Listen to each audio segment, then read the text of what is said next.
कुछ कहानियां होती ही ऐसी हैं जो अंधेरे में ही सांस लेती हैं।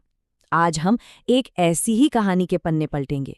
एक ऐसी कहानी जो विज्ञान और कह सकते हैं वहम के बीच की लकीर को धुंधला कर देती है।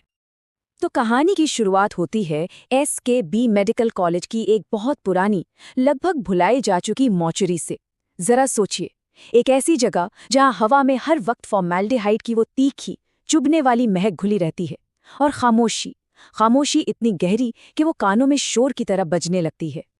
लेकिन इसी खामोशी के बीच एक सवाल गूंज रहा था, एक ऐसा सवाल जो आप मानेंगे नहीं, पिछले 6 महीनों से कॉलेज के हर कोने में, हर गलियारे में कानाफूसी की शक्ल ले चुका था।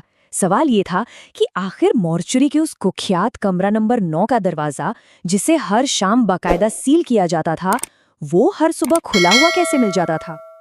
तो चलिए आज इसी रहस्य से पर्दा उठाते हैं, क्योंकि असली डर दरवाजे के खुलने में नहीं था, असली खौफ तो उस दरवाजे के पीछे था। तो देखिए, इस पूरे रहस्य की जड़ में असल में 2 बातें थीं, 2 ऐसी चीजें जिनका कोई लॉजिकल एक्सप्लेनेशन था ही नहीं। पहला तो वही दरवाजा, और ये कोई हल्का फुल्का लकड़ी का दरवाजा नहीं था, नहीं, ये लोहे का एक बहुत भारी दरवाजा था, जिस पर 2-2 ताले और एक सरकारी मोहर भी लगती थी, फिर भी रोज सुबह खुला मिलता था। और दूसरी बात, वो तो इससे भी कहीं ज्यादा अजीब थी, वो थी लाशों की हरकत। जी हाँ, पोस्टमार्टम के लिए टेबल पर सीधी लिटाई गई लाशें अगली सुबह तक किसी गहरे सोच में डूबे हुए इंसान की तरह अजीब अजीब पोज में बैठी मिलती थी। अब जाहिर सी बात है, ऐसी कहानियों पर कौन यकीन करेगा, खासकर वो नए युवा डॉक्टर जिनके लिए तो साइंस ही सब कुछ था, फैक्ट्स ही सब कुछ थे। और बस यहीं से शुरू हुई असल चुनौती, तर्क और वहम की। तो इन डॉक्टरों का क्या मानना था? उनका जो लीडर था, डॉक्टर समीर, उसकी सोच एकदम क्लियर थी। उसका कहना था, देखो, किसी लाश में इतनी एनर्जी हो ही नहीं सकती कि वो खुद को पोज कर ले। अरे वो तो बस एक भारी ठंडी बायोलॉजिकल चीज है और कुछ नहीं। मतलब उनके लिए ये सब या तो किसी की बचकानी शरारत थी या फिर लोगों का वहम। तो इन सब कानाफूसियों और अफवाहों से तंग आकर उस ग्रुप का जो सबसे कह सकते हैं जोशीला डॉक्टर था, डॉक्टर आलोक, उसने एक फैसला कर लिया। एक ऐसा फैसला जो उन सब की जिंदगी हमेशा के लिए बदलने वाला था। उसने सीधे सीधे कह दिया, बहुत हुआ, आज रात हम इस ढोंग का पर्दाफाश करेंगे। हम खुद अंदर रुककर इंतजार करेंगे। तो बस स्टेज सेट हो चुका था। एक तरफ था सदियों पुराना अंधविश्वास, भूत प्रेत की कहानियां, और दूसरी तरफ हाथ में विज्ञान की मशाल लिए सच की तलाश। ये सिर्फ एक रात की निगरानी नहीं थी, नहीं, ये तो हकीकत की एक सीधी टक्कर थी। और फिर वो रात आई।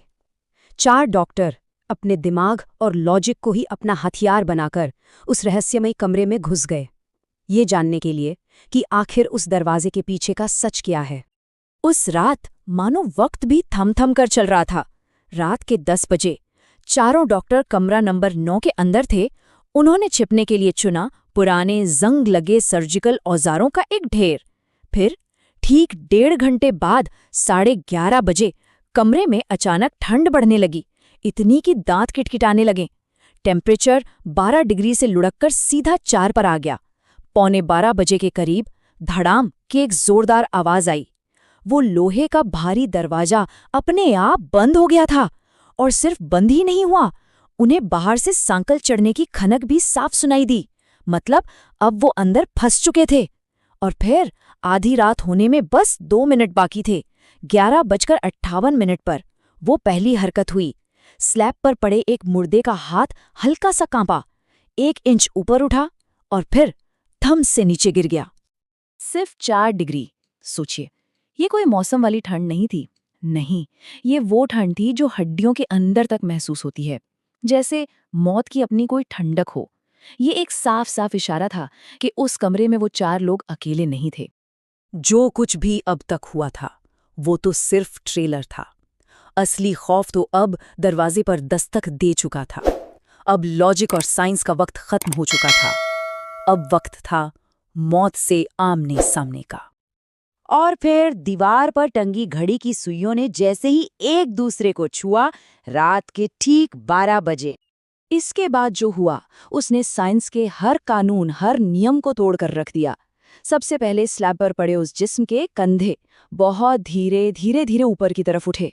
फिर हड्डियों के कटकटाने की एक अजीब सी आवाज आई और उसकी गर्दन उनकी तरफ मुड़ी और आखिर में वो लाश उठकर बैठ गई। उन चारों डॉक्टरों की आंखों में जो खौफ था उसे शब्दों में बयां नहीं किया जा सकता। किसी एक ने हिम्मत करके कांपती हुई आवाज में पूछा, तुम क्या हो? और उस मुर्दे के होठों से जो आवाज आई वो इस दुनिया की नहीं लगती थी। उसने कहा, जिसकी जांच करने आए हो उसी को मार रहा हूं मैं। उस रात के बाद अगली सुबह सूरज तो निकला, लेकिन वो अपने साथ एक ऐसा सच लेकर आया जो रात के किसी भी अंधेरे से कहीं ज्यादा खौफनाक था। अगली सुबह जब दरवाजा खोला गया तो अंदर का मंजर कुछ और ही था। चारों डॉक्टर एक कोने में दुबके हुए थे, सहमे हुए, गहरे सदमे में, एक शब्द भी बोल पाने की हालत में नहीं।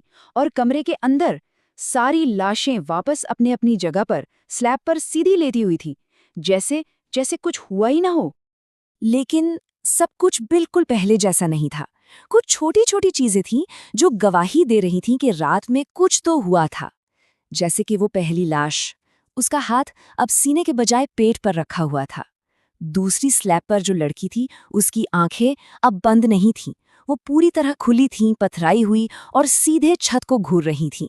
और सबसे अजीब बात, एक खाली पड़ी स्लैब पर ताजे खून का एक छोटा सा धब्बा था। अब सवाल ये था कि ये खून आया कहाँ से? पर ये सारे सुराग तो कुछ भी नहीं थे। असली हाड़ कंपा देने वाला खौफ उस पहली लाश की ऑटोप्सी रिपोर्ट में छुपे एक छोटे से नोट में था, एक एडेंडम जो बाद में जोड़ा गया। उस नोट में लिखा था, आंतरिक अंगों पर तेज दबाव के निशान पाए गए हैं। ऐसा लगता है जैसे पसलियां अंदर की तरफ से तोड़ी गई हों, और वो भी तब जब सब्जेक्ट जिंदा था। याद है उस रात उस लाश ने क्या कहा था? जिसकी जांच करने आए हो उसी को मार रहा हूं मैं। अब इस रिपोर्ट को पढ़कर सब साफ था। उसने अपनी धमकी पूरी कर दी थी। उसने किसी और को नहीं बल्कि खुद अपने ही जिस्म के अंदर बची खुची जिंदगी को खत्म कर दिया था। और ये पूरी कहानी हमें एक बहुत ही बेचैन कर देने वाले सवाल के पास लाकर खड़ा कर देती है कि क्या मौत अपनी जांच करने वालों को ही अपना शिकार बना लेती है?